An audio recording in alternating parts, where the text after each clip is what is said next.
we call this a hiring map. I don't know. That's just our name for it because there's a lot of moving parts to it. But we created this because I think a lot of people when they hire, I remember we had Jeff Finney on the podcast and he talked about how he used to just hire a heartbeat. Yeah. And I think while that's not necessarily true of all contractors out there by any means, I think that the hiring process is definitely one that can be rushed at times.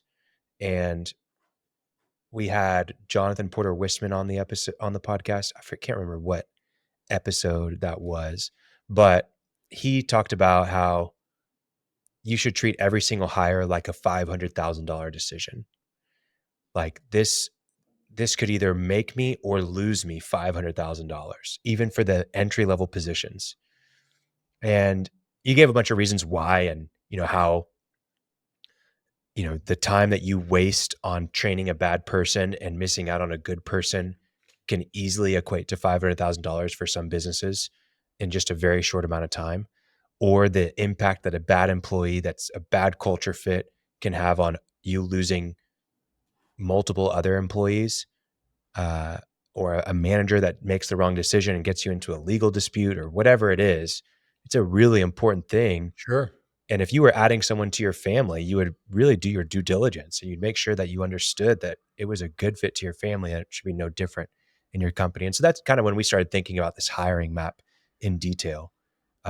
So excited to go through it today and share how we go about creating what we call a hiring map. Yeah. Did you have an approach to this that what do you see most of your clients, not your employees? What do you see most of your clients do when they're hiring employees? Put a job description on Indeed and then give it a shot. Yeah. Somebody comes in, seems like a pretty good guy. Certainly. I mean, that's why I'm excited to hear.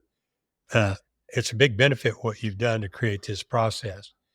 I have people trying to hire people right now. And one of the things I do is send them the different approaches, different examples of good ads for hiring. I send them good questions, not anything near as deep as what you've got here. And that's why I'm really excited about it. But I think you're right. People hire kind of I'll give you an example. I had a mastermind group 5 or 6 years ago and a bunch of guys in it. It happened that they were all guys. And anyway, somebody made this statement in the group. You just can't hire good people anymore.